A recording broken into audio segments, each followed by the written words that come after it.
When millionaire Ethan Cole stood at that altar, his heart wasn't beating for the woman in white walking toward him. It was racing for the quiet cafe worker sitting in the back row, watching her world crumble. What started as innocent coffee conversations had become a forbidden love so powerful that Ethan would abandon his perfect bride, his family's fortune, and everything he'd ever known, all in front of 200 shocked guests. But Rebecca, the woman left devastated at the altar, wasn't going to disappear quietly. And neither was Ethan's controlling mother, who saw Hannah as nothing more than a gold-digging threat to their family legacy.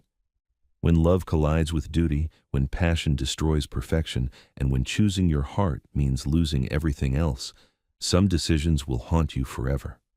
3 lives, 1 impossible choice, and a love story that proves sometimes the right person is worth burning your entire world down for. If you're ready to witness a love that defied every expectation, hit subscribe and tell me what city you're watching from, because this story will make you question everything you thought you knew about following your heart. The morning air felt thick with expectation as Ethan Cole adjusted his black bow tie for the 3rd time. His fingers moved slowly, deliberately, as if each small motion might delay what was coming. Through the tall windows of the bridal suite, he could see guests arriving below, men in dark suits, women in flowing dresses, all moving toward the ceremony like pieces on a chessboard. He should have felt excited, nervous maybe, something. Instead, he felt nothing at all. "You ready, man?" Daniel's voice cut through the silence. Ethan's cousin stood in the doorway, already dressed and polished, holding 2 cups of coffee like peace offerings. "As ready as I can be," Ethan said, though the words felt heavy in his mouth. Daniel stepped closer, studying his face. They'd grown up together, shared secrets, dreams, and disappointments. If anyone could read him, it was Daniel. "You don't look ready," Daniel said quietly. "You look like you're getting ready for surgery." Ethan tried to smile, but it felt wrong on his face. "Just nerves, I guess." "Since when do you get nervous?" Daniel set the coffee on the dresser and crossed his arms. "You've closed million-dollar deals without breaking a sweat. You've given speeches to hundreds of people. This is different." It was different. Ethan knew it, felt it in his bones, but couldn't find the words to explain why. He turned back to the mirror, seeing his reflection stare back, tall, handsome, successful, everything a groom should be, everything his mother had raised him to become. But behind his eyes, he saw something else. Someone else. Hannah. Her name whispered through his mind like a prayer he wasn't supposed to say. Hannah, with her quiet laugh and gentle hands. Hannah, who listened when he talked and didn't expect him to be anything more than himself. Hannah, who worked at a small cafe and read books during her lunch breaks and made him feel alive in ways he'd forgotten were possible. Hannah, who shouldn't be here today, who shouldn't matter, who he was trying desperately to forget. "Ethan," Daniel's voice was softer now. "Talk to me."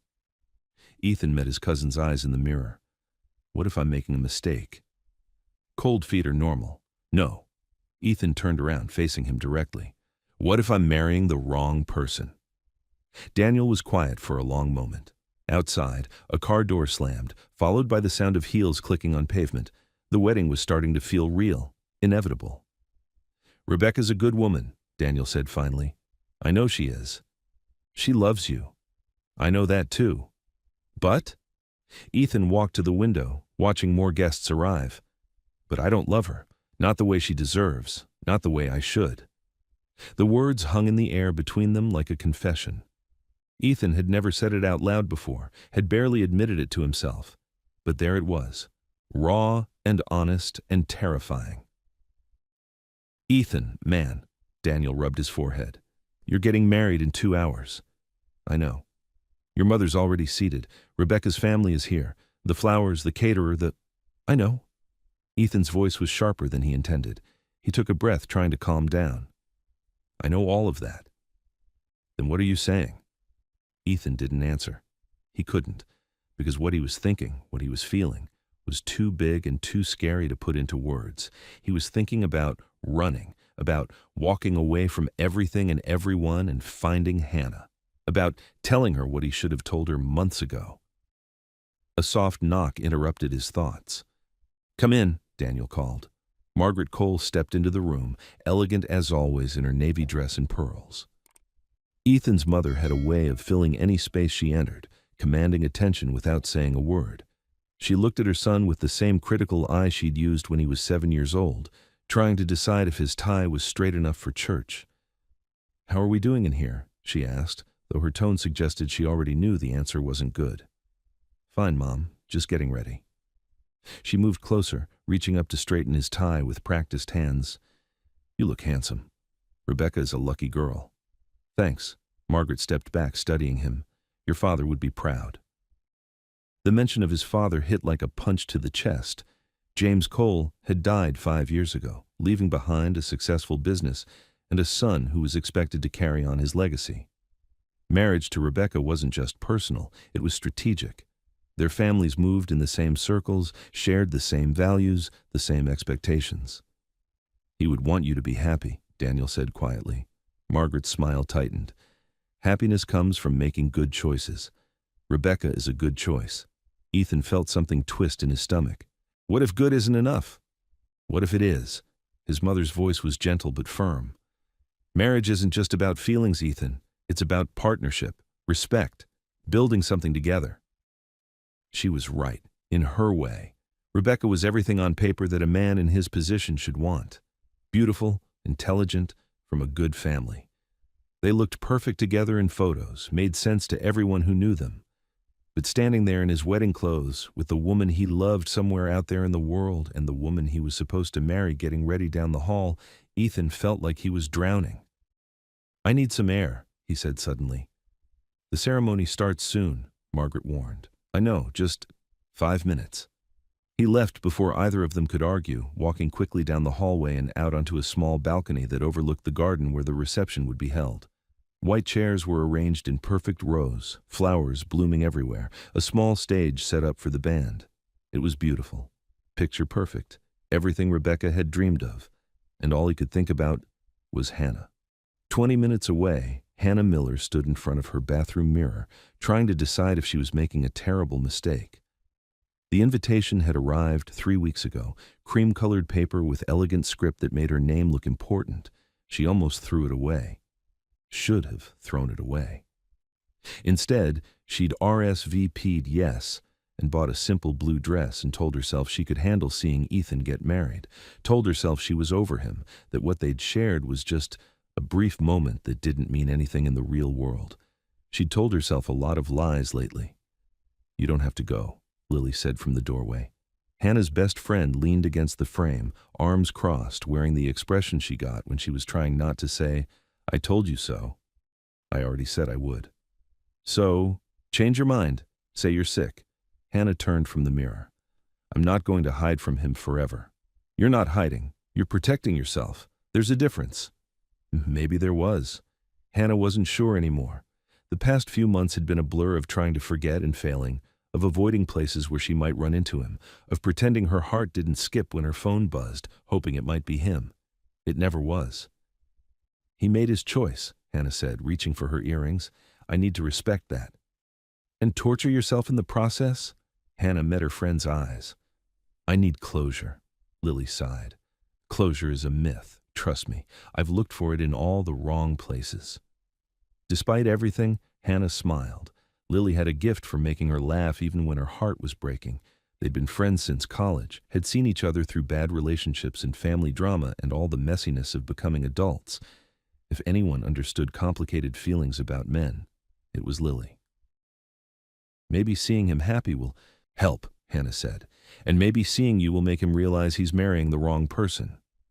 The words hit harder than they should have. Hannah turned away, focusing on her jewelry box. "Don't say that."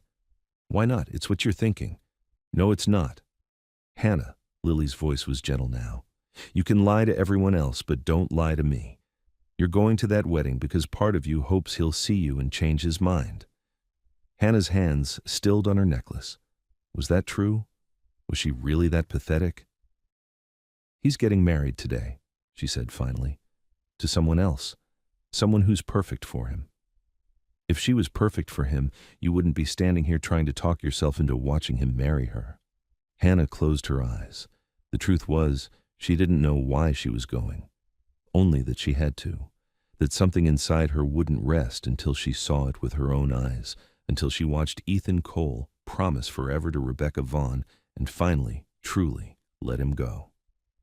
"I'll be fine," she said. "I know you will." Lily pushed off the doorframe. "You always are. But that doesn't mean you have to put yourself through this." After Lily left, Hannah sat on her bed staring at the invitation. She could still change her mind. Could spend the day reading in her garden or taking a long walk or doing anything other than watching the man she loved marry someone else. But she didn't. She finished getting ready, drove to the venue, and parked among the luxury cars that made her old Honda look even older. She walked into the decorated space, accepted a program from a smiling usher, and found a seat in the back. The music was soft and pretty. The flowers were perfect. Everything was exactly what a fairy tale wedding should be. And when Ethan appeared at the altar in his black tuxedo, looking handsome and distant and nothing like the man who had held her hand on quiet Sunday mornings, Hannah knew she had made a mistake coming here. But it was too late to leave now.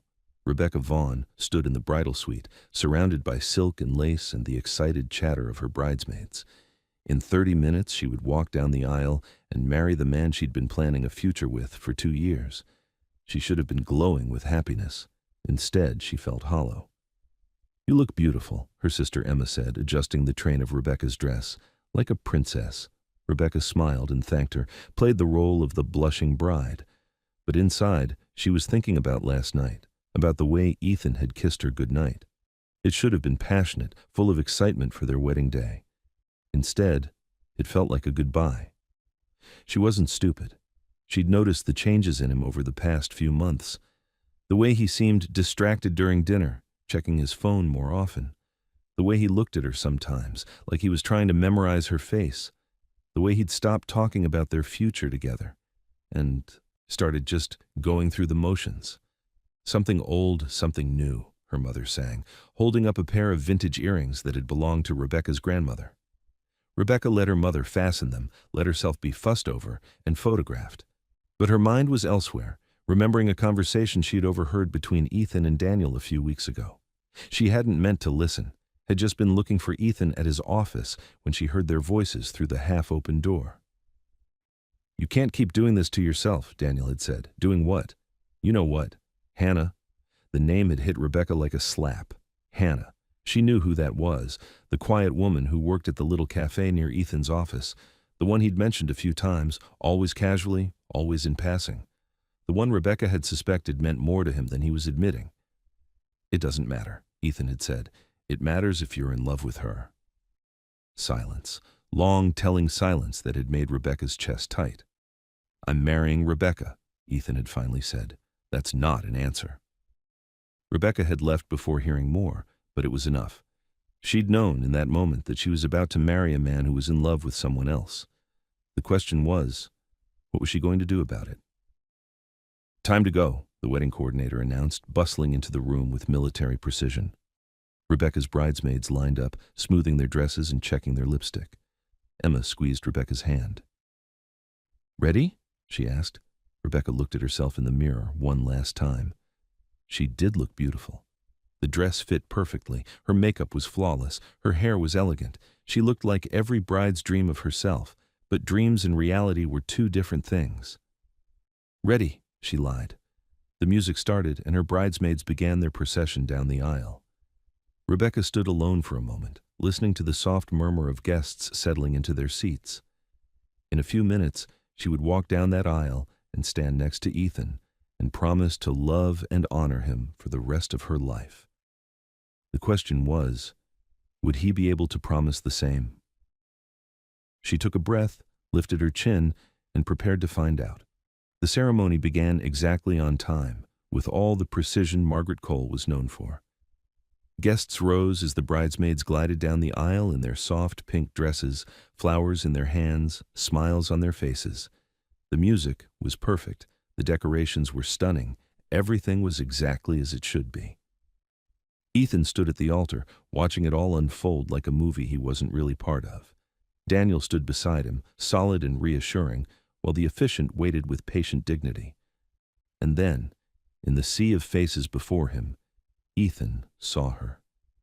Hannah. She was sitting near the back wearing a simple blue dress that made her eyes look like the ocean. Her hair was soft around her shoulders, and she was looking at him with an expression he couldn't quite read. Sadness, maybe, or resignation, or love.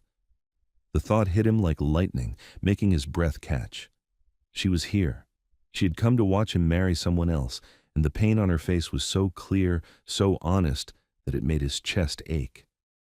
The music swelled, and everyone turned toward the back of the aisle. Rebecca appeared in the doorway, radiant in white silk, her father's arm linked through hers. She looked every inch the perfect bride, walking toward her perfect wedding to her perfect groom. Except nothing about this felt perfect.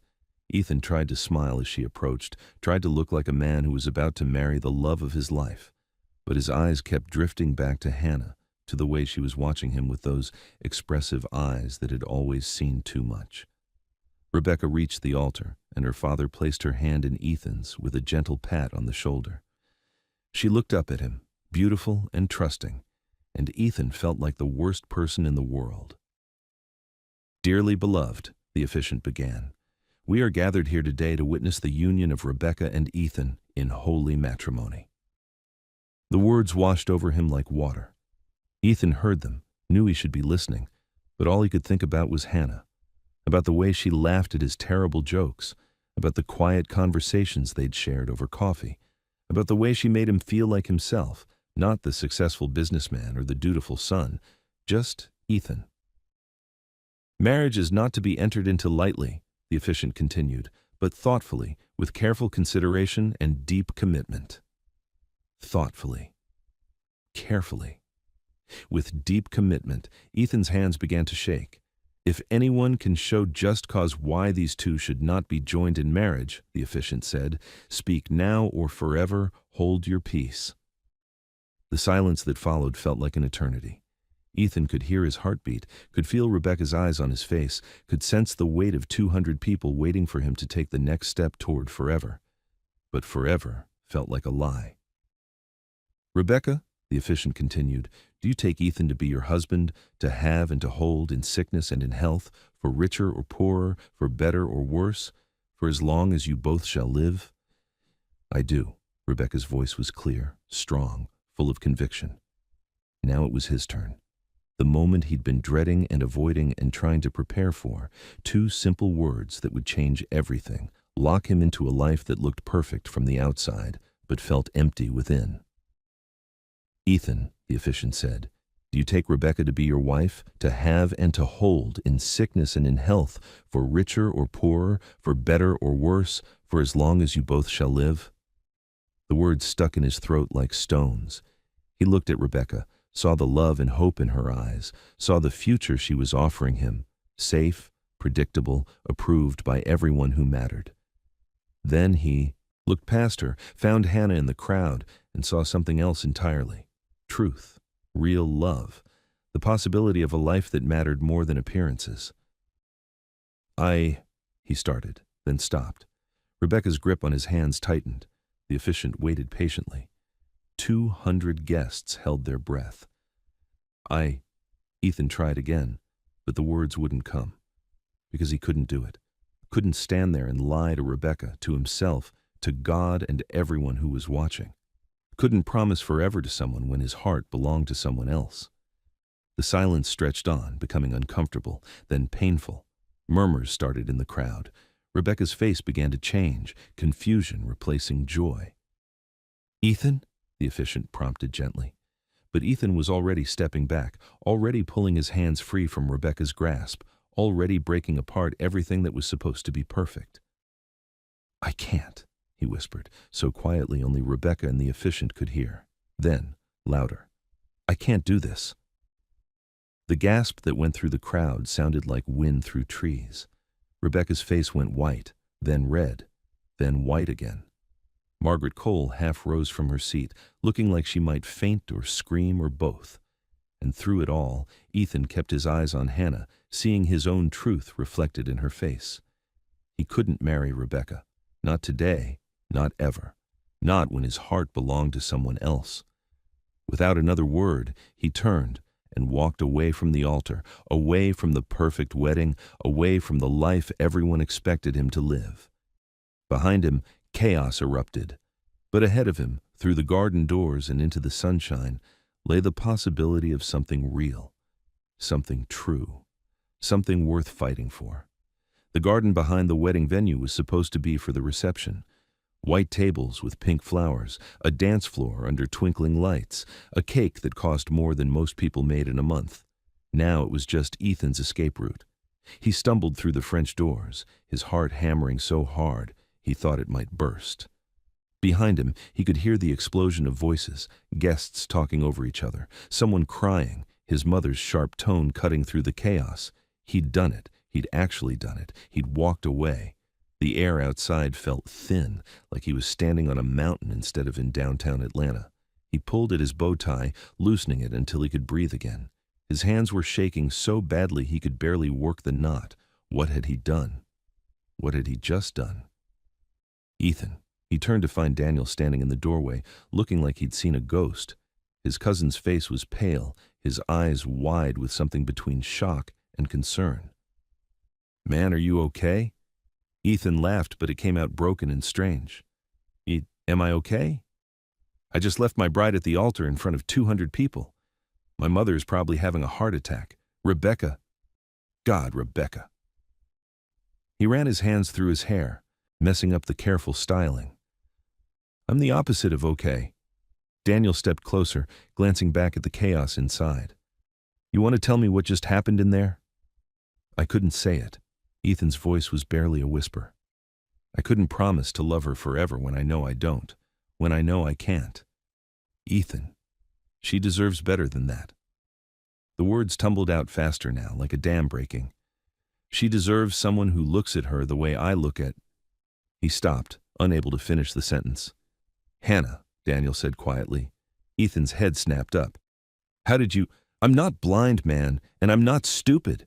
You've been different for months, distracted, like your mind was somewhere else. Daniel sat down on a nearby bench, motioning for Ethan to join him. Want to talk about it? Ethan remained standing, pacing instead. There's nothing to talk about. I made my choice. Did you? Because from where I was standing, it looked like you chose not to choose. That stopped him cold. Daniel was right. He'd walked away from Rebecca, but he hadn't walked toward anything else. He was just floating. Lost. I need to see her, Ethan said suddenly. Hannah, I need to... Hold up. Daniel stood, placing a hand on Ethan's shoulder. Think about this. Really think. You just humiliated Rebecca in front of everyone she knows. Your mother is in there trying to hold together what's left of this disaster. You can't just run off and chase another woman right now. Ethan wanted to argue, but Daniel was right. There were things he had to face first, people he owed explanations to, even if he didn't have good ones.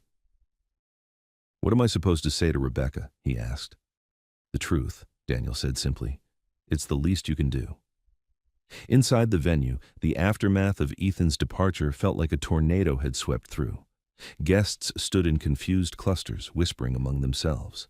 The bridesmaids had surrounded Rebecca, who was sitting in the front row with her veil pooled around her feet like spilled milk. Hannah had watched it all unfold from her seat in the back, her heart breaking and soaring at the same time. When Ethan couldn't say the words, when he stepped back and walked away, she'd felt something crack open inside her chest. He hadn't married her. He'd chosen truth over obligation, honesty over expectation. But what did that mean for her? We should go, someone whispered behind her. Guests were starting to file out, some looking scandalized, others sympathetic. The wedding coordinator was speaking in hushed, urgent tones with the caterers and photographer. Hannah knew she should leave too, should slip out quietly and go home and pretend she'd never been there. But something kept her frozen in her seat, watching Rebecca's small, proud figure, surrounded by pink silk and well-meaning friends. That could have been her someday, she realized. If things had been different, if she'd been the one Ethan was supposed to marry, she could have been the woman left at the altar while he ran toward someone else. The thought made her feel sick. Hannah? She looked up to find Margaret Cole standing beside her seat. Ethan's mother looked perfectly composed despite the disaster that had just unfolded, but Hannah could see the steel in her eyes. Mrs. Cole. Hannah started to stand, but Margaret gestured for her to stay seated. "May I?" Margaret indicated the empty chair beside her. Hannah nodded, though every instinct told her this conversation wouldn't end well. Margaret settled herself with practiced elegance, smoothing her navy dress. For a moment, they both watched Rebecca being helped to her feet by her bridesmaids, the bride's face carefully blank. "That poor girl," Margaret said softly. "She didn't deserve this." "No," Hannah agreed. "She didn't." "My son isn't a cruel man," Margaret continued, her voice still controlled. "But today he was cruel." Hannah didn't respond. What could she say? That Ethan had made an impossible choice? That sometimes love made people do terrible things? That Rebecca was better off discovering the truth now rather than years into a marriage built on lies? All of those things felt true, but none of them would comfort the woman who'd just watched her son destroy his own wedding. "He talks about you, you know," Margaret said suddenly. Hannah's breath caught. "Mrs. Cole, not directly. He's not that transparent. But a mother knows." Margaret turned to look at her, really look at her, and Hannah felt like she was being examined under a microscope. "You work at that little cafe on Peachtree Street." It wasn't a question. "Yes?" "You have a degree in English literature from Georgia State?" Hannah blinked, surprised. "How did you—" "I make it my business to know about people who matter to my son." Margaret's tone was matter-of-fact, neither hostile nor friendly. "You grew up in Marietta. Your parents divorced when you were 12. You were engaged once before, but it ended badly." Heat flooded Hannah's cheeks. The idea that this woman, this powerful, intimidating woman, had been investigating her life felt invasive and embarrassing. "Mrs. Cole, I never asked for any of this." "Didn't you?" Margaret's voice was still soft, but there was an edge to it now.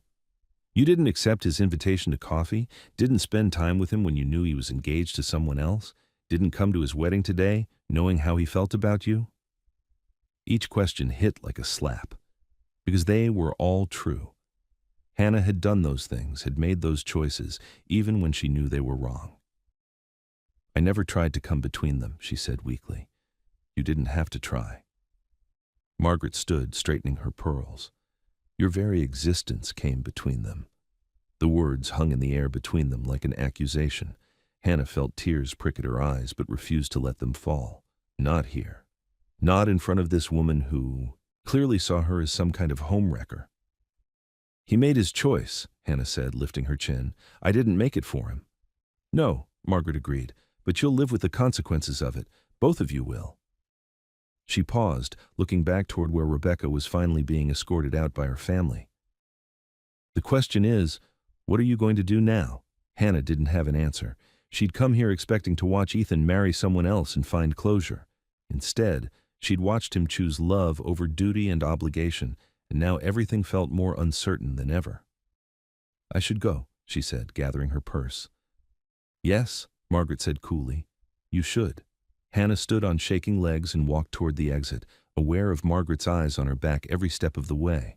Other guests moved around her, some staring, others politely looking away. By tomorrow, everyone would know the story, how Ethan Cole had left his bride at the altar, how he'd thrown away his perfect life for a woman who worked in a coffee shop. The thought made her want to run. She was almost to the door when someone called her name. "Hannah, wait!" She turned to find Daniel approaching, still in his groomsman tuxedo but with his tie hanging loose around his neck. He looked stressed and tired and like he'd aged 10 years in the past hour. "Is he okay?" The words slipped out before she could stop them. Daniel's expression softened. "He's processing. This wasn't an easy decision for him." "I know." She glanced around, lowering her voice.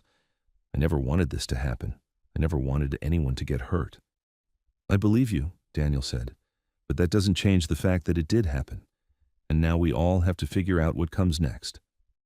Hannah felt tears threatening again. "I should have stayed away. I should have just—" "Hey," Daniel's voice was gentle. "Look at me." She met his eyes, surprised by the kindness she found there.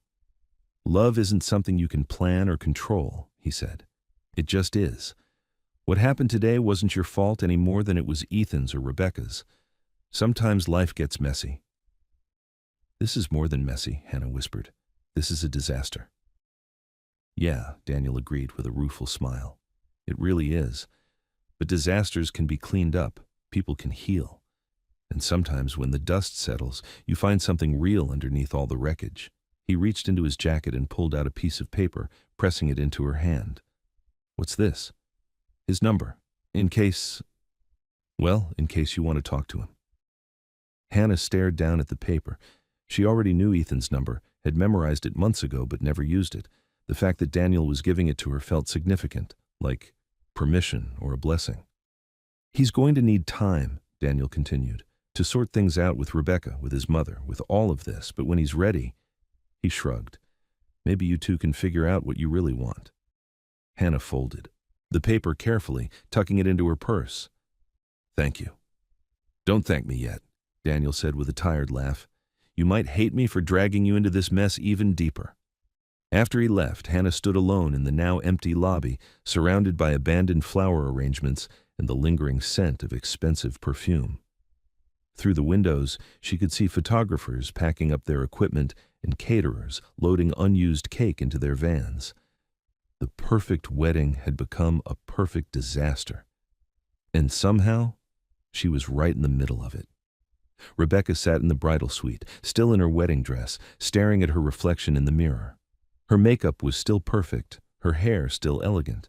She looked exactly like a bride should look, except there hadn't been a wedding. The bridesmaids had finally left, taking their pink dresses and worried expressions with them. Her mother had gone to deal with the vendors and the cancellations. Her father was probably outside having a very different conversation with the groomsmen than anyone had planned. She was alone with the ruins of her perfect day. A soft knock interrupted her thoughts. Come in, she called, expecting her sister or maybe the wedding coordinator with more forms to sign, more disasters to manage. Instead, Ethan appeared in the doorway. He'd removed his jacket and tie, rolled up his sleeves. He looked younger without all the formal trappings, more like the man she'd first fallen in love with 2 years ago. But his eyes were different now, clearer somehow, but also sadder. Hi, he said quietly. Hi. She turned back to the mirror, not ready to look at him directly. Come to finish the job? Rebecca, because I have to say, your timing could use some work. Her voice was steady, controlled. She was proud of that. Most people end engagements in private, but leaving your bride at the altar, that's definitely memorable. Ethan stepped into the room, closing the door behind him. I know you're angry. Am I? Rebecca finally turned to face him. I'm not sure what I am, actually. Humiliated? Definitely. Confused? Absolutely. But angry? She considered it. Maybe not as much as I should be. That seemed to surprise him. He'd probably expected tears, screaming, thrown objects. Rebecca had imagined those reactions herself. But sitting here in her wedding dress that would never be worn again, she mostly just felt tired. I owe you an explanation, Ethan said. Do you? Because I think I already know. Rebecca stood, the silk of her dress rustling around her. Hannah Miller, right? Ethan's face went white. How did you... I'm not stupid, Ethan. I've known for months that something was wrong. You've been different, distant, like you were somewhere else even when you were sitting right next to me. She walked to the window, looking out at the garden where their reception should have been taking place. I heard you and Daniel talking a few weeks ago about her. Silence stretched between them. Rebecca could feel Ethan struggling behind her, trying to find words that might make this better, might explain away the hurt and the embarrassment and the complete destruction of everything they'd planned together. I'm sorry, he finally said. I'm so sorry, Rebecca. You deserved better than this. Yes, she agreed. I did. I never meant for it to happen. I tried to forget about her, tried to focus on us. But you couldn't. She turned back to him, and this time she did feel angry. Not at him exactly, but at the situation, at the unfairness of loving someone who couldn't love you back the same way. Could you? No, he admitted. I couldn't. Rebecca nodded. It hurt to hear, but it wasn't a surprise. She'd known deep down for months, had felt him pulling away, had seen the way he looked at his phone when he thought she wasn't watching, had noticed how he stopped talking about their future together. Do you love her? She asked. Ethan was quiet for so long that Rebecca thought he might not answer. When he finally spoke, his voice was barely a whisper. Yes. The word hit her like a physical blow, even though she'd been expecting it. Hearing it out loud made it real in a way it hadn't been before. And me? She asked. Did you ever love me? This time he answered quickly. Yes, I did, I do, just not... He stopped, running his hands through his hair. Not the way you deserve to be loved. Rebecca felt tears finally threatening, but she held them back. She could cry later when she was alone. Right now she needed to finish this conversation with whatever dignity she had left. I want you to go, she said quietly. Rebecca, please. She held up a hand to stop him. We're done here. We've been done for months, apparently. I just didn't want to see it. Ethan looked like he wanted to say more, to apologize again or explain or somehow make this better. But there was nothing he could say that would fix what had happened, nothing that would give her back her wedding day or her faith in their relationship or the future she'd been planning. I hope she's worth it, Rebecca said as he reached for the door. I hope she makes you happy in ways I couldn't.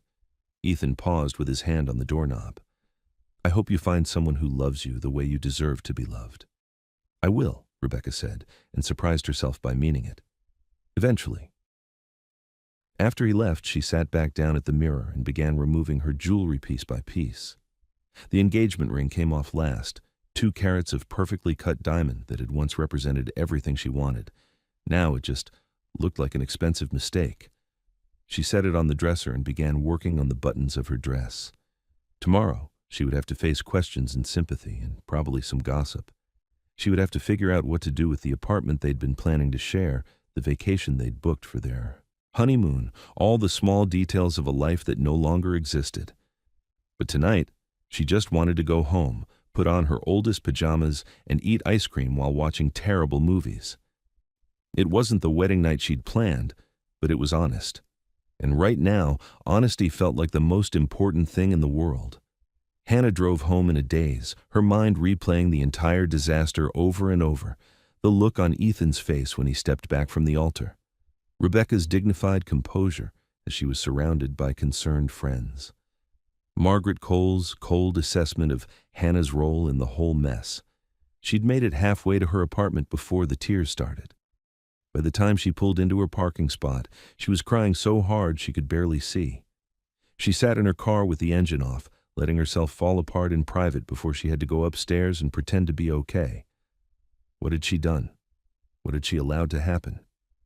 She'd known Ethan was engaged when she first started talking to him at the cafe, had known it was wrong to keep accepting his invitations for coffee, wrong to let herself care about him, wrong to fall in love with him. But she'd done it anyway, telling herself it was harmless, that nothing would come of it.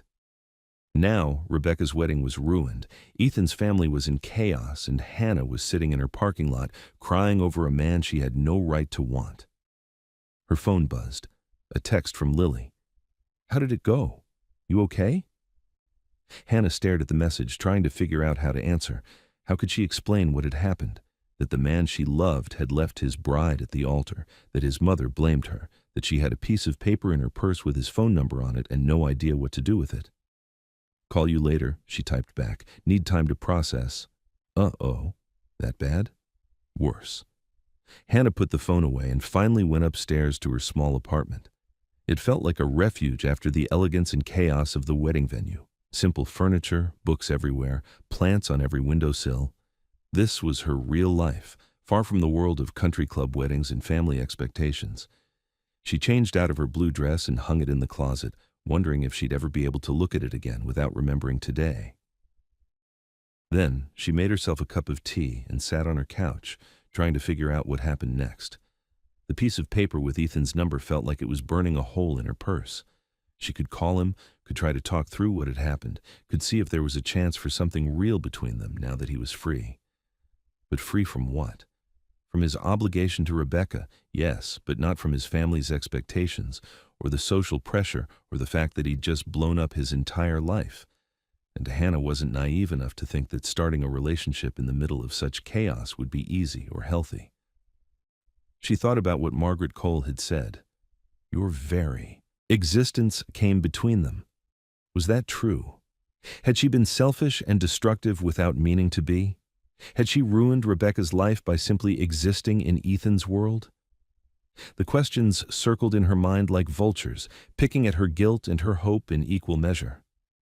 Her phone rang, making her jump. For a wild moment, she thought it might be Ethan, but the caller ID showed Lily's name. "Hey," Hannah said, trying to sound normal. "Okay, what happened? And don't say nothing, because you sent me the most cryptic texts in the history of cryptic texts." Hannah took a shaky breath. "He didn't marry her." Silence on the other end of the line. Then, "What do you mean he didn't marry her?" "I mean, he left her at the altar, in front of everyone." He couldn't say the words. "Oh, shit." Lily's voice was a mixture of shock and something that might have been excitement. "Hannah, that's huge." "That's awful," Hannah corrected.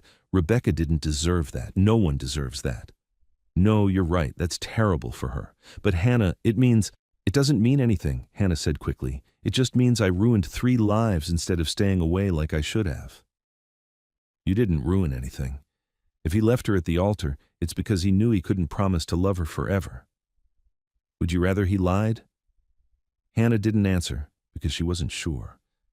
Part of her wished Ethan had gone through with it, had married Rebecca and left Hannah to nurse her broken heart in private. It would have been cleaner, simpler, less devastating for everyone involved. "Where are you now?" Lily asked. "Home, trying to figure out what I've done." "You fell in love with someone who fell in love with you back. That's not a crime, Hannah." "It feels like one."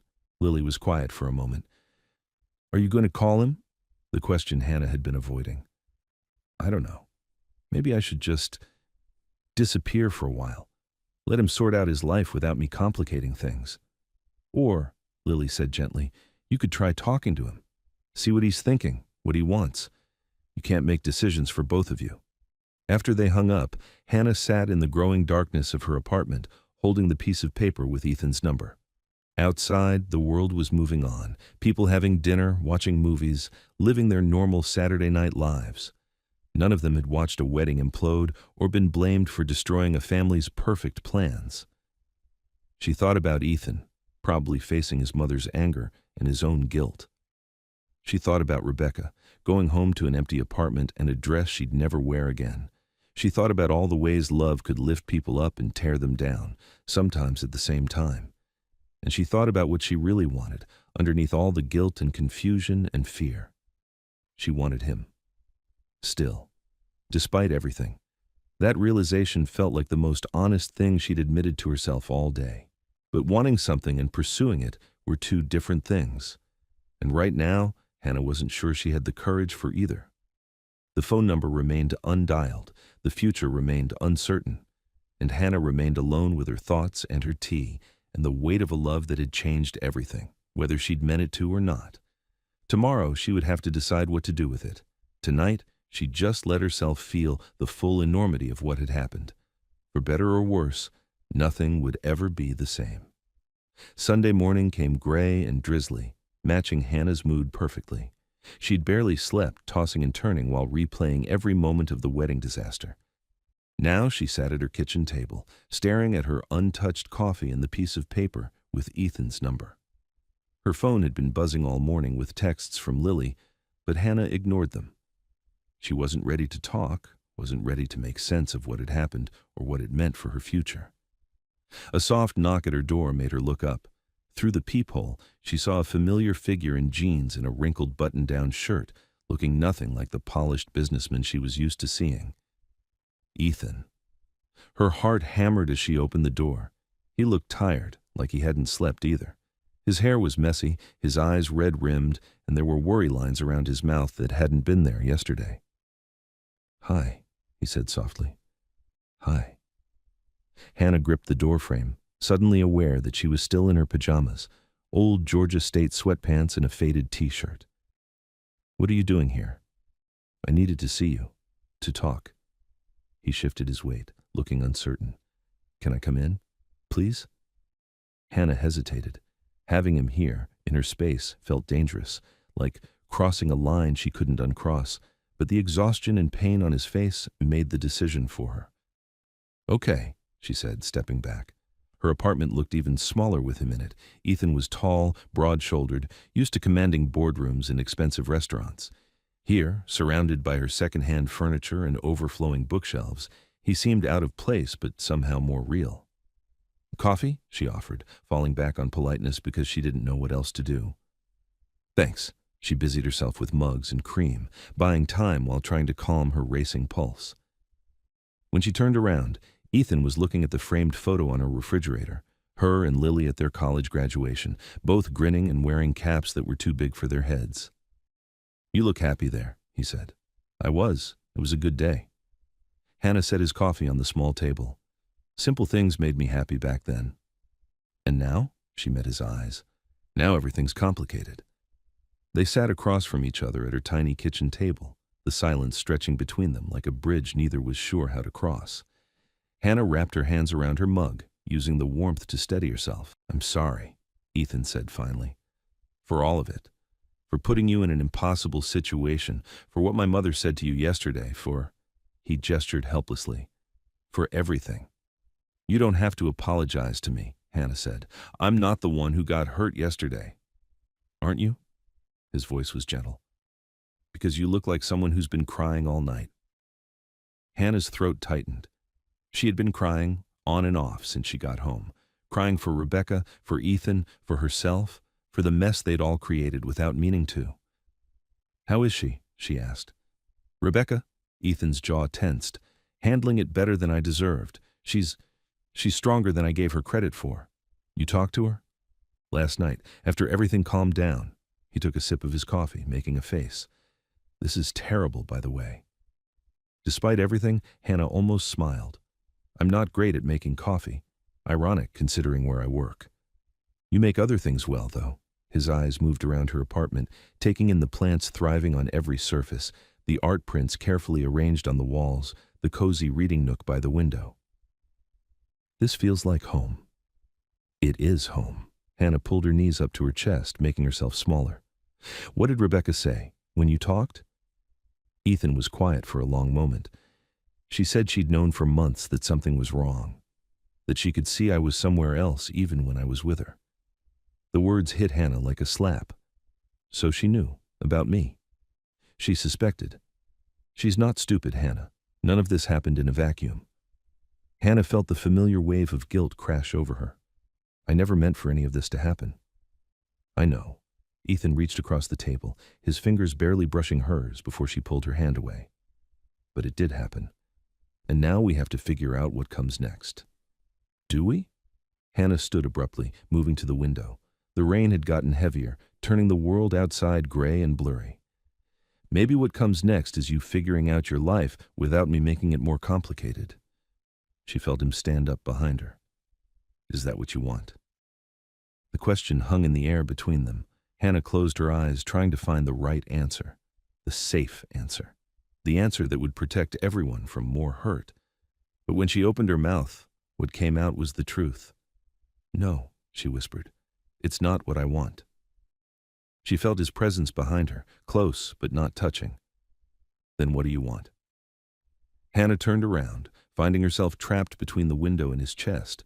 This close, she could see the exhaustion in his eyes, the worry lines that hadn't been there 6 months ago when they first started talking. "I want you," she said quietly. "I've wanted you since that first day you came into the cafe and ordered the most complicated drink on the menu just to have an excuse to talk to me longer." Something shifted in his expression. "You knew." "Of course I knew. Nobody actually wants a triple-shot oat milk macchiato with extra foam and cinnamon." She looked down at her hands. "I also knew you were engaged. I knew I should have kept things professional, but I didn't." "Neither did I. But you were the one with more to lose.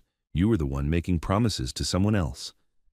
Ethan stepped closer, and Hannah could smell his cologne mixed with something else, stress maybe, or fear. "And now I'm not making promises to anyone. Now I'm free to choose what I want instead of what everyone expects me to want." "Are you?" Hannah looked up at him. "Because from where I'm standing, it looks like you blew up your entire life yesterday. Your family, your reputation, your future. All of it's in pieces. Is that really freedom?" The question seemed to catch him off guard. He stepped back, running his hands through his hair in a gesture she'd come to recognize as his way of buying time to think. Maybe not, he admitted. Maybe it's just a different kind of cage. Hannah felt her heart break a little. Then why are you here, Ethan? What do you want from me? Honestly, I don't know. He sat back down at the table, suddenly looking defeated. I spent all night trying to figure that out. My mother isn't speaking to me. Rebecca's family wants to sue me for the cost of the wedding. Half the city thinks I've lost my mind. Have you? He looked up at her, and for the first time since he'd arrived, he smiled. It was small and tired, but real. Yeah, I think maybe I have.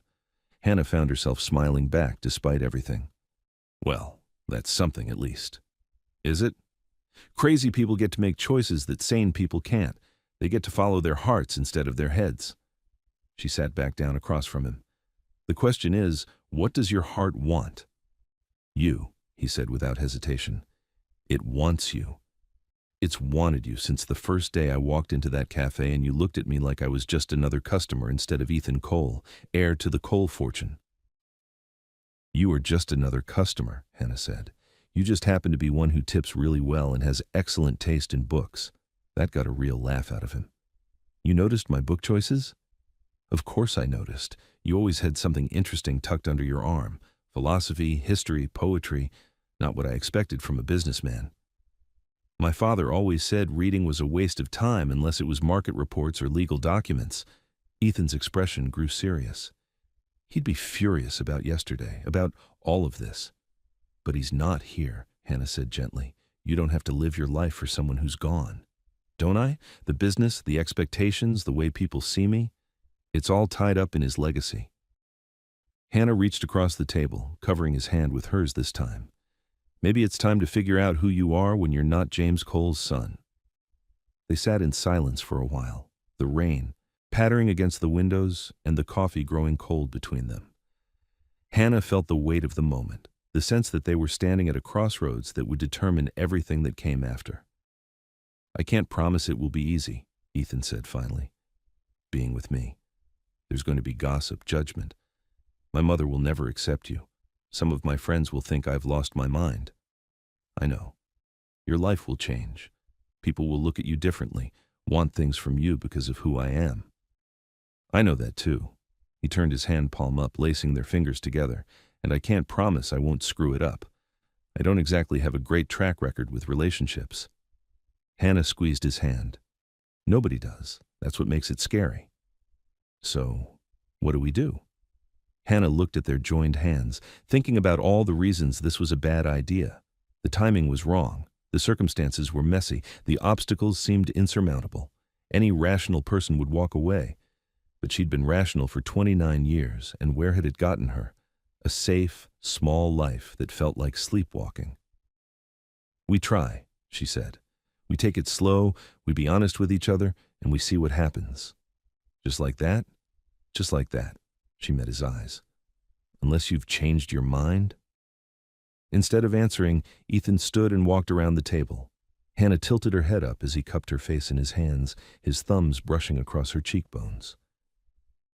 I haven't changed my mind, he said softly. I don't think I could if I tried. When he kissed her, it was gentle and careful, like he was afraid she might disappear if he held on too tight. Hannah melted into him, feeling 6 months of restraint and longing finally find release. When they broke apart, she rested her forehead against his chest, listening to the steady beat of his heart. What now? She whispered. Now we figure it out together, he said, his arms tightening around her. One day at a time. The call from Margaret Cole came 3 days later, while Hannah was opening the cafe for the morning shift. She almost didn't answer. The name on her caller ID made her stomach clench with anxiety, but something made her pick up. Mrs. Cole. Miss Miller, I think it's time we had a proper conversation. Hannah's grip tightened on the phone. I'm at work. I'll be there in 20 minutes. The line went dead before Hannah could respond. She stared at the phone, her heart racing. In the 3 days since Ethan's visit, they'd talked twice. Careful, tentative conversations about taking things slow and being honest with each other. But they hadn't discussed his family. hadn't talked about the obstacles waiting for them in the real world. Now, the real world was coming to her. Margaret Cole arrived exactly 20 minutes later, dressed in an elegant cream-colored suit that probably cost more than Hannah made in a month. She looked around the small cafe, with the same critical eye she'd used at the wedding, taking in the mismatched chairs and hand-painted menu board. "Coffee?" Hannah offered, falling back on hospitality because she didn't know what else to do. "Please." Hannah made Margaret's coffee carefully, aware that she was being watched and judged. When she set the cup down at the small corner table Margaret had chosen, the older woman gestured for her to sit. "Thank you for seeing me," Margaret said, as if Hannah had had a choice. "I assume this is about Ethan." "Among other things." Margaret took a sip of her coffee, and Hannah was relieved to see no reaction of disgust. "You make a good cup, better than that expensive place on 5th Street. "Thank you." Hannah waited, knowing there was more coming. "I owe you an apology," Margaret said, surprising her, "for what I said at the wedding. It was unfair to blame you for my son's choices." Hannah blinked. "Oh, thank you. That doesn't mean I approve of this situation." Margaret's tone was matter-of-fact. "My son threw away a perfectly good marriage and humiliated a lovely young woman for reasons I still don't fully understand." "He couldn't promise to love her forever when he knew he couldn't keep that promise," Hannah said quietly. "Isn't that more honest than lying?" "Honest, perhaps, but not honorable." Margaret studied Hannah's face. "The honorable thing would have been to end things with Rebecca before they got to the altar. The honorable thing would have been to stay away from you while he was engaged to someone else." Heat flooded Hannah's cheeks. "I never asked him to leave her." "No, but you didn't ask him to stay away from you either, did you?" The accusation hung between them, because it was true. Hannah had known Ethan was engaged, had known their friendship was inappropriate, but she'd kept accepting his invitations anyway. She'd told herself it was harmless, that nothing would come of it, but deep down she'd hoped it would. "You're right," she said finally. "I could have stopped it before it went too far." "I should have," Margaret's expression softened slightly. "We all should have done things differently. Ethan should have been honest with Rebecca months ago. Rebecca should have confronted him instead of hoping things would change. I should have paid more attention to what my son actually wanted instead of what I thought he should want. And now? Now we deal with the consequences." Margaret leaned forward. "Tell me, Miss Miller, what are your intentions regarding my son?" The formal phrasing would have been funny in other circumstances. "I care about him," Hannah said. "I want him to be happy." "That's not an answer." Hannah took a breath. "I don't know what's going to happen between us. We're taking things slow, trying to figure out if we can build something real together." "And if you can't? Then we'll face that too." Margaret was quiet for a long moment, studying Hannah with those sharp eyes that missed nothing. "You're not what I expected," she said finally. "What did you expect?" "Someone flashier, more ambitious, the kind of woman who sees my son as a meal ticket." Margaret's smile was slight but genuine. "But you're not that, are you? You actually care about him as a person, not just as an heir to a fortune." "Money doesn't matter to me," Hannah said. "I have what I need." "That's a luxury most people can't afford." "Maybe, but it's also a choice. I choose to be content with what I have instead of always wanting more." "And what about when my son's world starts demanding more of you? When people expect you to attend charity galas and society events? When they judge your clothes, your background, your education? Will you still be content then?" Hannah felt a chill of fear. She'd been so focused on her feelings for Ethan that she hadn't fully considered what being with him would mean for her life. The scrutiny, the expectations, the pressure to become someone she wasn't. "I don't know," she admitted. "I hope so." "Hope isn't enough," Margaret said bluntly. "If you're going to be with my son, you need to be strong enough to handle everything that comes with it. The good and the bad." "Are you trying to scare me away?" Margaret's smile was sad. "I'm trying to prepare you. Because despite everything that's happened, I love my son. I want him to be happy. And if you're what makes him happy, then I'll learn to accept it." The words were grudgingly given, but they felt like a gift. "Thank you. Don't thank me yet." Margaret stood, smoothing her skirt. "This won't be easy for any of us. There will be people who don't approve, who think Ethan made a mistake. Are you prepared for that?" Hannah thought about it honestly. I'm scared, she said finally, but I'm not going anywhere. Margaret nodded, as if the answer satisfied her. Good, because running away when things get difficult is what children do. Adults stay and work through the hard parts. After she left, Hannah sat alone in the cafe, processing what had just happened. Margaret Cole hadn't exactly given her blessing, but she hadn't forbidden the relationship either. It felt like a tentative truce, a willingness to see what developed. Her phone buzzed with a text from Ethan. How's your morning going? Hannah looked around the cafe, at the mismatched chairs and hand-painted menu board that Margaret had cataloged with those sharp eyes, at the life she'd built for herself that was small but satisfying. Interesting, she typed back. Your mother stopped by. What, are you okay? What did she say? Hannah smiled at the rapid-fire messages, imagining his panic. She's not as scary as I thought. We had coffee and talked about expectations. I'm coming over, I'm at work, and I'm fine. Really. Dinner tonight? I want to hear everything. Hannah hesitated, her finger hovering over the keys. This was it. The moment where she decided to really try, to step into the unknown and see where it led. Pick me up at 7, she typed. And Ethan? Yeah? Choose somewhere quiet, we have a lot to talk about. That evening, Hannah found herself in a small Italian restaurant she'd never noticed before, tucked away in a neighborhood that was somehow both upscale and cozy. Ethan had chosen well. It was the kind of place where they could talk without being overheard or stared at. So, he said after they'd ordered, tell me about your conversation with my mother. Hannah related the encounter as accurately as she could, watching Ethan's expressions change from concern to surprise to something that might have been hope. She actually apologized? He asked. She did. And she didn't try to pay me off or threaten me or anything dramatic like that. Hannah twirled pasta around her fork. She was honest. About the challenges, about what being with you would mean for my life. And I told her I was scared but not going anywhere. Ethan reached across the table, covering her hand with his. Are you? Scared? Terrified, Hannah admitted. Your world is so different from mine, Ethan. The expectations, the pressure, the way people will judge everything I do because of who you are. I don't know if I'm strong enough for that. You're stronger than you think. How do you know? Because you're here, he said simply. Because you didn't run when things got complicated. Because you're willing to try something that scares you. Hannah looked around the restaurant at the other couples enjoying quiet dinners without the weight of family drama and social expectations. What if we don't work? What if we try and it's a disaster? Then it's a disaster, Ethan said. But at least we'll know we tried. That's very philosophical for a businessman. I've been doing a lot of thinking lately.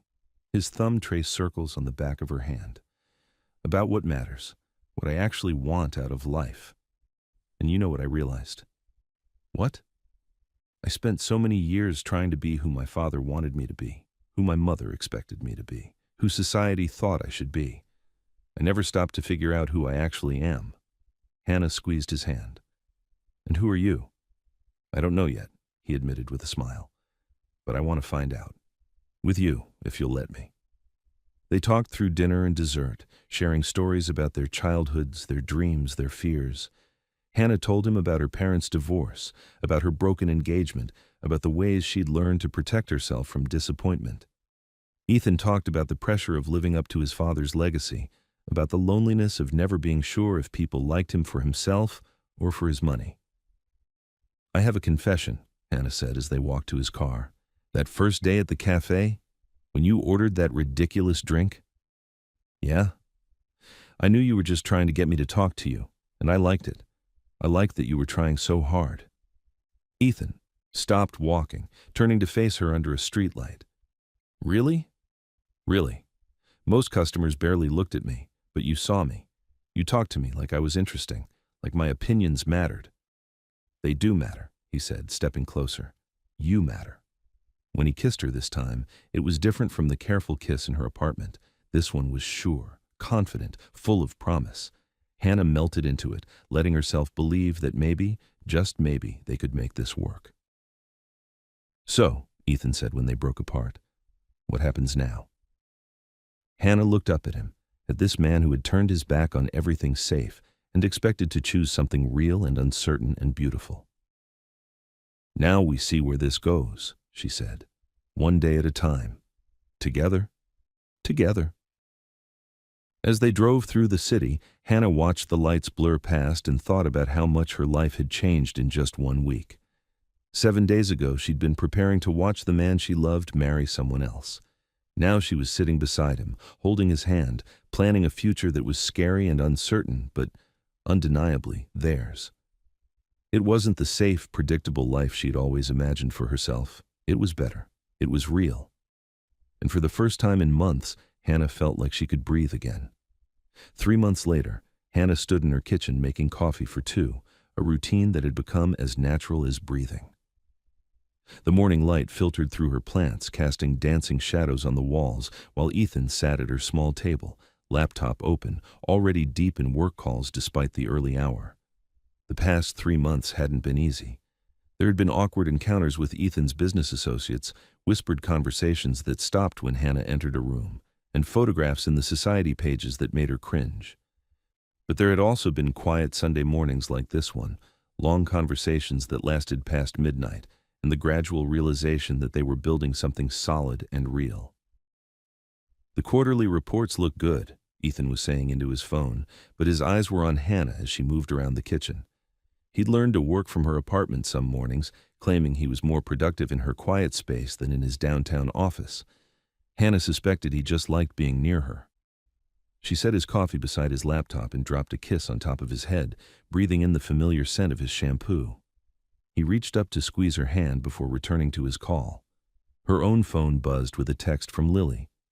"Brunch later? I have gossip. Can't. Book club meeting at 2. Since when do you go to book club?"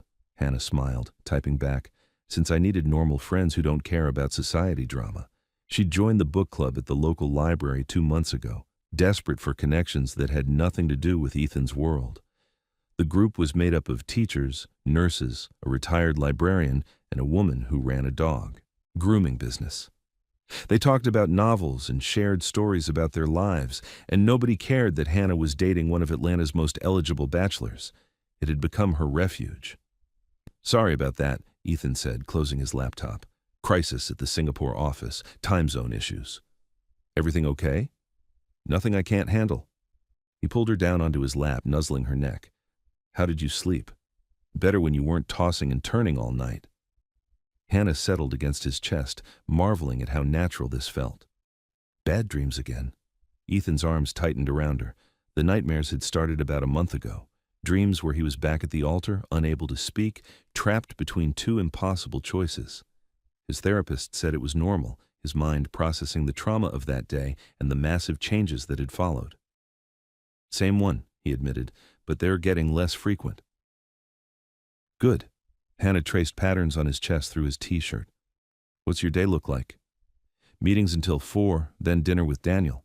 He wants to check in, make sure I haven't completely lost my mind." "Have you?" Ethan's laugh rumbled through his chest. "Jury's still out on that one." They sat in comfortable silence, watching dust motes dance in the morning sunlight. These quiet moments had become precious to Hannah, times when they could just be together without the weight of expectations or the pressure of proving their relationship to anyone else. Her phone rang, interrupting the peace. The caller ID made her stomach clench.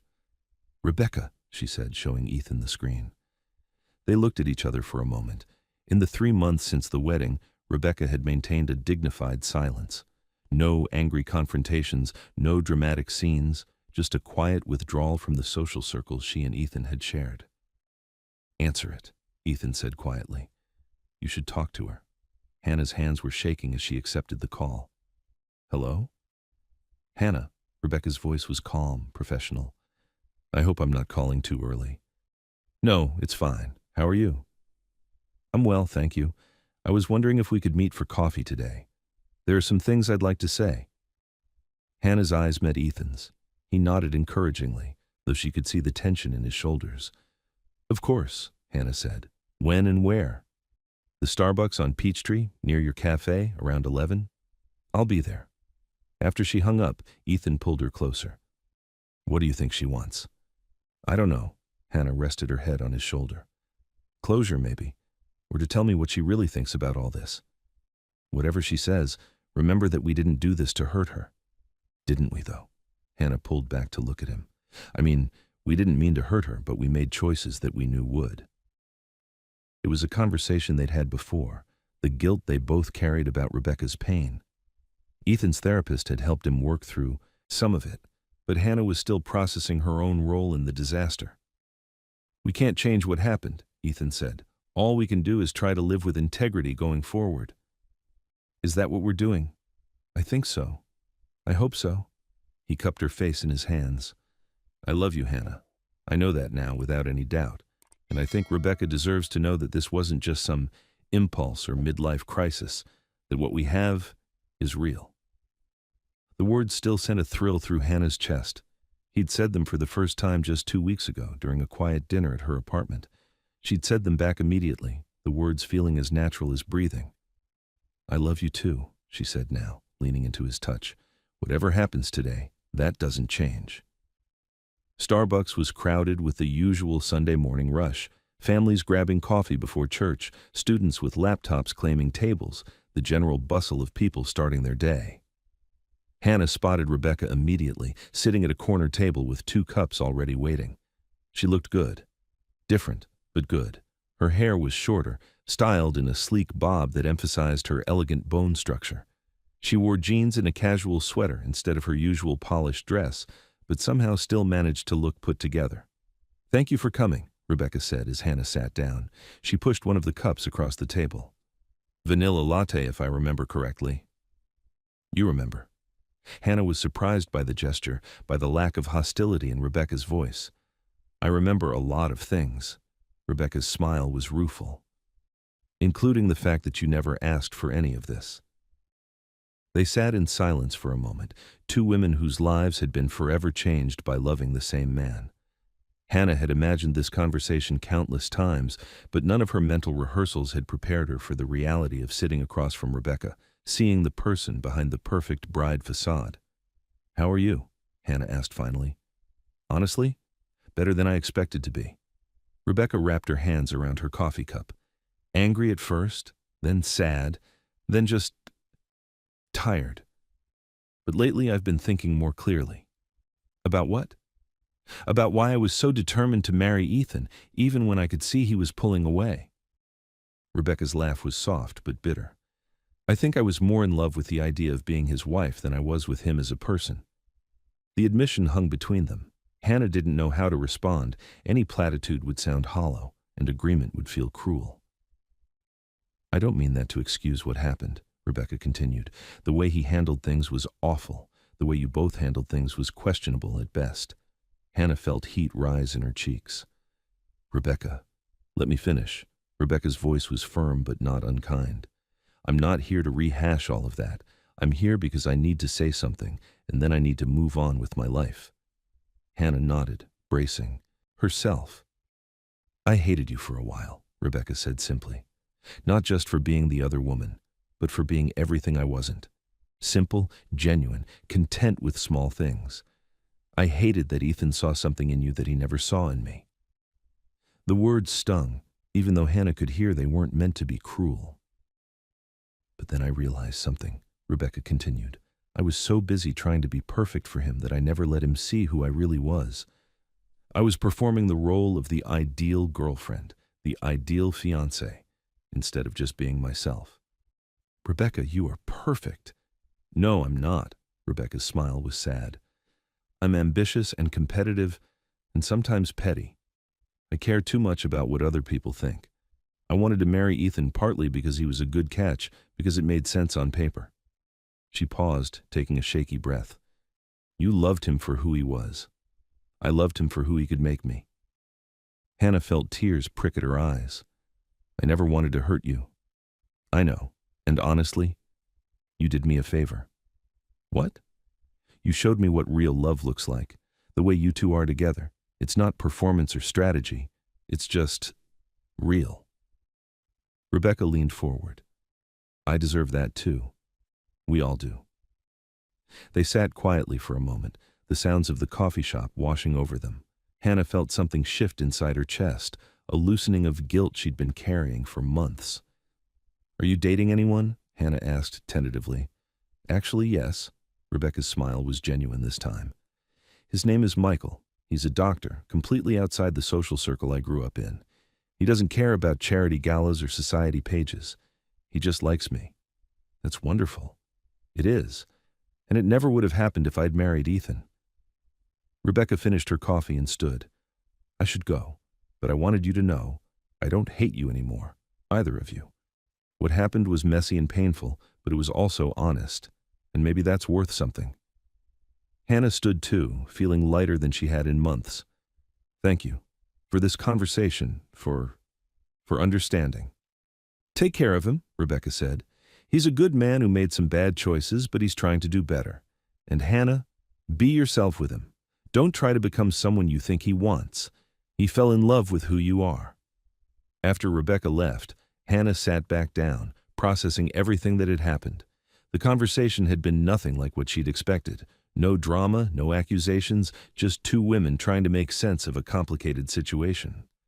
Her phone buzzed with a text from Ethan. "How did it go?" "Better than expected." "I'll tell you everything tonight. I love you." Hannah smiled, typing back, "I love you too." That evening, Hannah found herself in a place she'd never expected to be, Margaret Cole's dining room, sharing dinner with Ethan's mother and Daniel. It had become a monthly tradition, these family dinners that were sometimes awkward but always genuine. "So Rebecca called you out of the blue?" Margaret asked, cutting her chicken with precise movements. She did. Hannah had just finished telling them about the morning's conversation. "I think she needed closure." "And she's dating someone new?" Daniel looked pleased. "Good for her. She deserves to be happy." Margaret was quiet, but Hannah could see her processing the information. The older woman had been slowly warming to Hannah over the past few months, though she still maintained a certain formal distance. "It sounds like she's found some peace with the situation," Margaret said finally. "That's more than we could have hoped for."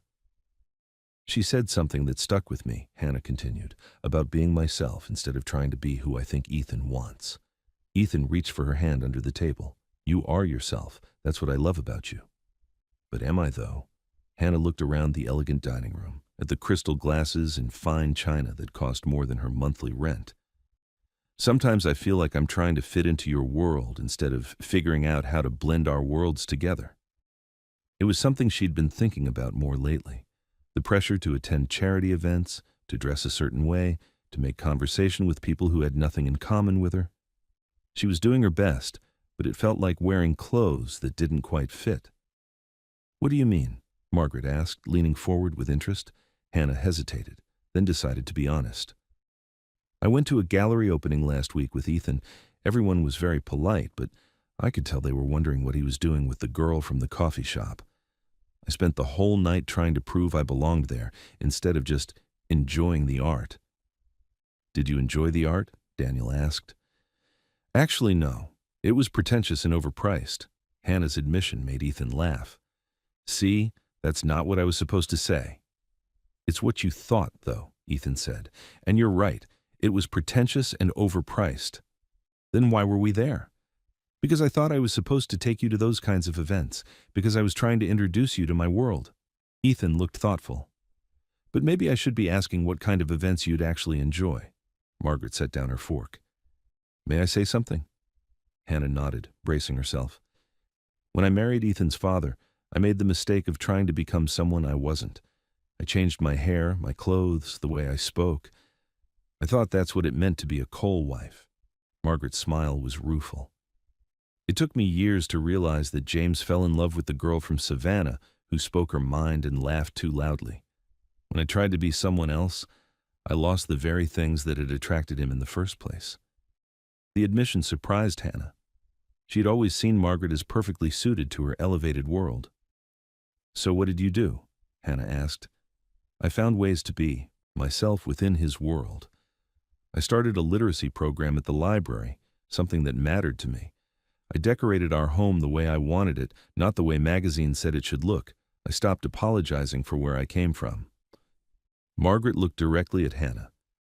"You don't have to choose between being yourself and being with my son. But you do have to figure out how to do both." After dinner, Ethan walked Hannah to her car while Daniel and Margaret cleaned up. "Your mother gave me a lot to think about," Hannah said. "She likes you, you know. She just shows it in complicated ways." "I'm starting to see that." Hannah leaned against her car door. "But she's right about something. I've been trying to fit into your world instead of making space for myself in it. So what do you want to do differently?" Hannah thought about it. "I want to keep going to my book club. I want to volunteer at the literacy center your mother mentioned. I want to host dinner parties at my apartment instead of always going to fancy restaurants." She looked up at him. "And I want you to come to those things with me sometimes, to see my world too." "I'd like that," Ethan said. "I'd like that a lot. Even if it means sitting in a circle at the library talking about romance novels." "Especially then." He pulled her into his arms. "I want to know all of you, Hannah, not just the version that fits into charity galas." As he kissed her goodnight, Hannah felt something settle into place. The past 3 months had been about proving they could work together. The next phase would be about building a life that was authentically theirs, not his world or her world, but something new that honored both. 6 months later, Hannah woke up in a bedroom that wasn't hers, in an apartment she was still getting used to calling home. Sunlight streamed through the floor-to-ceiling windows of Ethan's downtown loft, highlighting the carefully arranged books on the nightstand, a mixture of his business texts and her novels. They'd moved in together 2 months ago, after countless conversations about timing and expectations and what they both wanted. The transition had been surprisingly smooth, a blending of her plants and his art, her cozy furniture and his sleek appliances. "Morning," Ethan murmured against her shoulder, his arm tightening around her waist. "Morning." Hannah stretched, enjoying the luxury of a lazy Saturday. "What's on the agenda today?" "Farmer's market, then that book club meeting you promised to drag me to."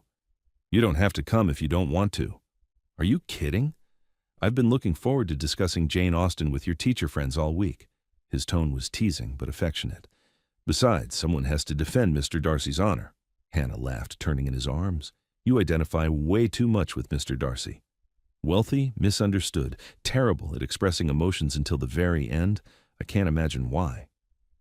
They made breakfast. Together, a comfortable routine that still felt new enough to be exciting. Ethan had learned to make decent coffee, and Hannah had mastered his expensive espresso machine. Small victories that felt like major accomplishments in the delicate art of building a life together. The farmer's market was crowded with Saturday morning shoppers. Hannah loved the energy of it. Families with strollers, couples debating the merits of different tomatoes, elderly men and women who'd been coming here for decades. It felt real and grounded in a way that Ethan's usual world sometimes didn't. "These look good," Ethan said, holding up a container of strawberries. "They're beautiful." Hannah accepted a sample from the farmer, a weathered man in overalls who clearly didn't recognize Ethan. It was one of the things she loved about places like this. They could just be a normal couple buying groceries. "You folks need anything else?" the farmer asked. "Actually," Ethan said, surprising Hannah, "we're having friends over for dinner next week. What would you recommend for a crowd?" They spent the next 20 minutes getting advice on seasonal vegetables and the best ways to prepare them. Hannah watched Ethan charm the farmer with questions about growing techniques and sustainable farming, genuinely interested in topics that had nothing to do with quarterly profits or market shares. This was the man she'd fallen in love with, not the polished businessman, but the person who was curious about everything and treated everyone with respect. "Friends over for dinner?" she asked as they walked to the next stall. "Daniel and his girlfriend, plus your book club friends who've been asking to meet me properly. And maybe my mother, if you're feeling brave." Hannah considered it. The idea of hosting Margaret Cole in their home, serving her a meal Hannah had cooked herself, in their space that was decorated with Hannah's photographs and Ethan's books, felt both terrifying and important. "She'll probably critique my table settings," Hannah said. "She'll probably help you set the table perfectly, then compliment your menu for weeks afterward." Ethan squeezed her hand. "She's been bragging about your volunteer work at the literacy center to anyone who'll listen." That was new information. Hannah had started volunteering 3 months ago, teaching reading to adults who'd never learned or who were learning English as a second language. It was challenging and rewarding work that had nothing to do with Ethan's world, but everything to do with who she was as a person. She has? Oh, yes. Apparently you're making a real difference and showing genuine commitment to the community. High praise from Margaret Cole. Hannah felt a warm glow of pride. Not because she needed Margaret's approval, but because it felt good to know she was building her own reputation, her own connections, her own version of success. They finished their shopping and headed to the book club meeting at the library. Hannah watched Ethan navigate the discussion of Pride and Prejudice with her friends, teachers and nurses and retirees who treated him like any other book lover, not like Atlanta royalty. "So do you think Elizabeth made the right choice?" asked Mary, the retired librarian who'd become one of Hannah's closest friends in the group. "Absolutely," Ethan said without hesitation. "She refused to settle for security without love, even when everyone expected her to. That takes courage. Even though it meant risking everything? Especially because it meant risking everything." Ethan's eyes found Hannah's across the circle. Sometimes the biggest risk is not taking one at all. After the meeting, they walked home through downtown Atlanta, taking the long way to enjoy the spring weather. Hannah felt peaceful, settled in a way she hadn't experienced in years. "Thank you," she said as they waited for a crosswalk signal. "For what?" "For coming to book club, for caring about my friends, for letting me be myself. Thank you for teaching me what being myself actually means." They stopped at a small park, sitting on a bench to watch children play on the playground while their parents chatted nearby. Normal Saturday afternoon scenes that felt precious in their ordinariness. "I have something for you," Ethan said suddenly, reaching into his jacket pocket. Hannah's heart skipped. "Ethan, it's not what you think," he said quickly, seeing her expression.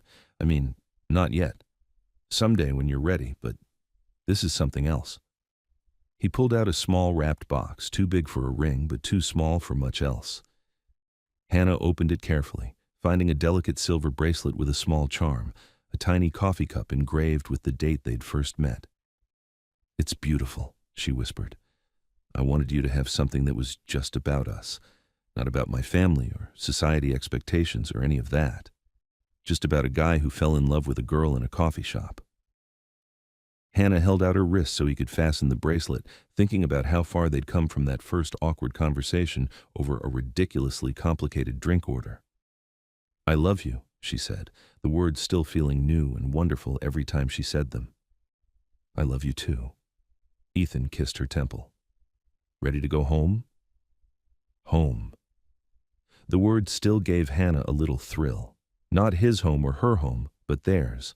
A space they'd created together, filled with compromise and laughter and the gradual accumulation of shared experiences. "Ready," she said. As they walked the final few blocks, Hannah thought about the conversation with Rebecca all those months ago, about being herself instead of performing a role. She'd learned to navigate charity events without losing her identity, to appreciate fine wine while still preferring her neighborhood pizza place, to hold her own in conversations with Ethan's business associates while maintaining her friendships with teachers and baristas and book lovers. It hadn't been easy and it wasn't always comfortable, but it was real. And real, Hannah had discovered, was worth everything.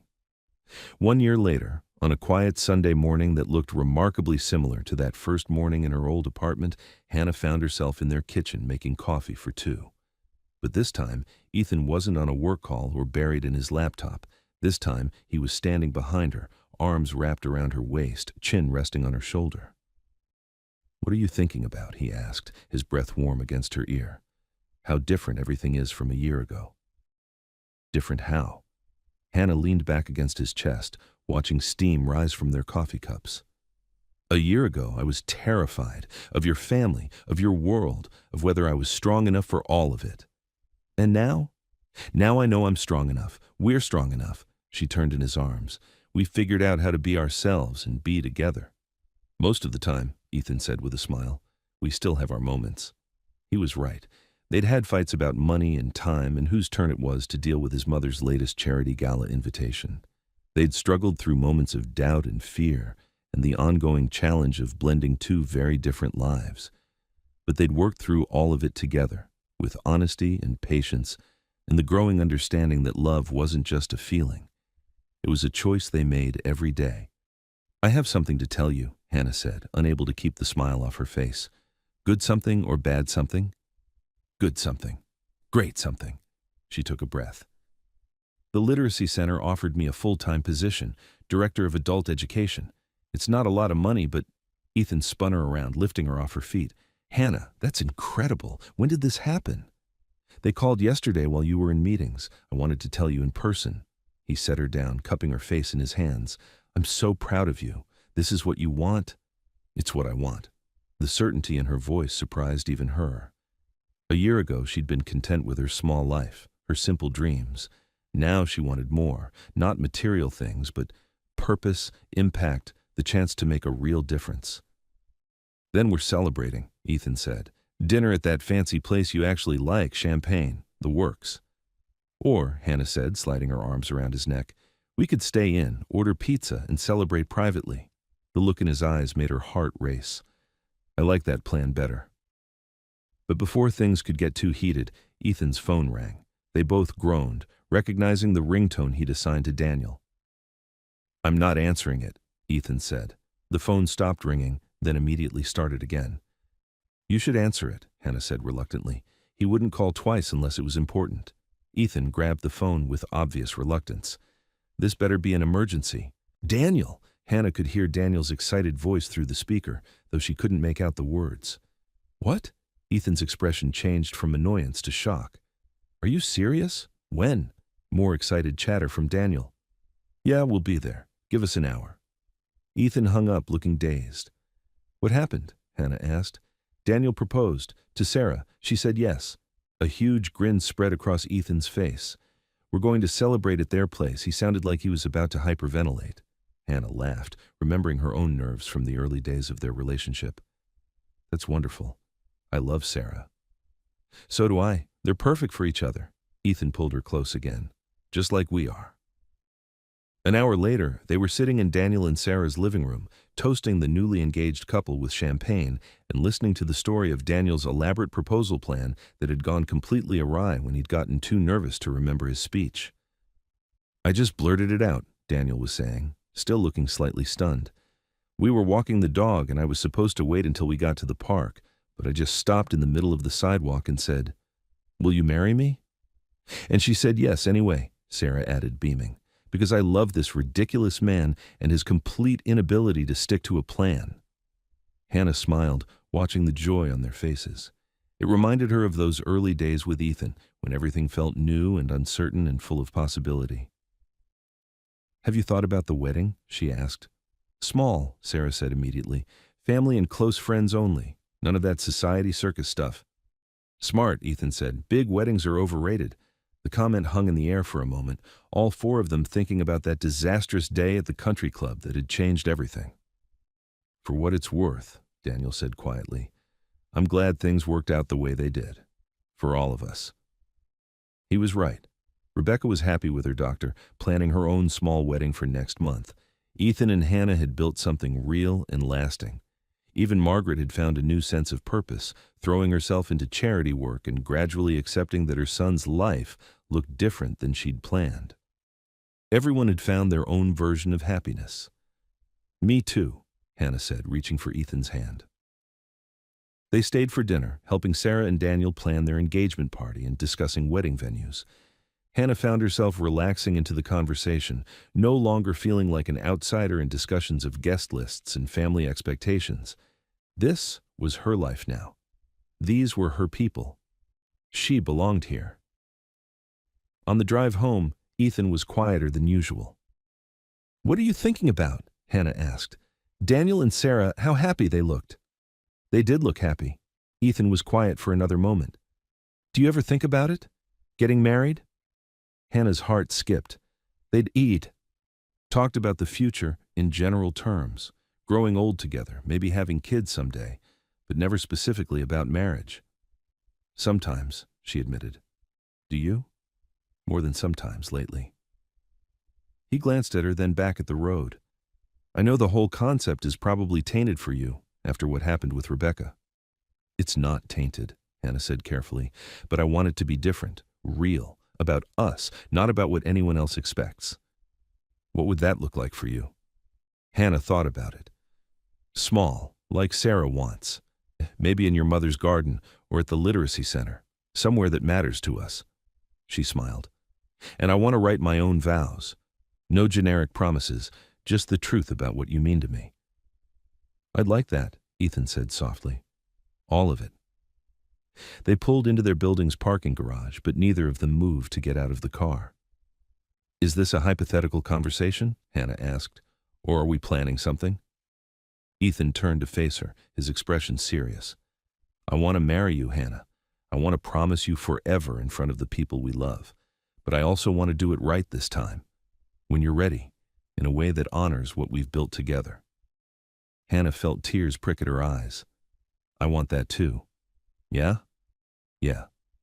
She leaned across the center console to kiss him. But can we wait until after Daniel and Sarah's wedding? I don't want to steal their thunder. We can wait as long as you need. They made their way upstairs to their apartment, to their life together. Hannah thought about the path that had brought them here, the broken wedding, the months of uncertainty, the gradual building of trust and understanding. It hadn't been the love story either of them had imagined, but it was theirs. And that made it perfect. Later that night, as they lay in bed talking about Daniel and Sarah's excitement and their own plans for the future, Hannah felt a deep sense of contentment settle over her. She'd started this journey afraid of Ethan's world, of her own feelings, of the possibility of getting hurt. Now she was planning a future with him, secure in the knowledge that they'd built something strong enough to last. I love you, she whispered into the darkness. I love you too, Ethan whispered back. Forever. Forever. The word that had once terrified her now felt like a promise she was ready to make. Tomorrow, they would start planning their own beginning. Tonight she was content to lie in his arms and dream about all the tomorrows stretching out before them. Real love, Hannah had learned, wasn't about perfect timing or ideal circumstances. It was about finding someone worth fighting for, then doing the work every day to build something beautiful together. She and Ethan had done the work. Now they got to enjoy the beautiful. The end.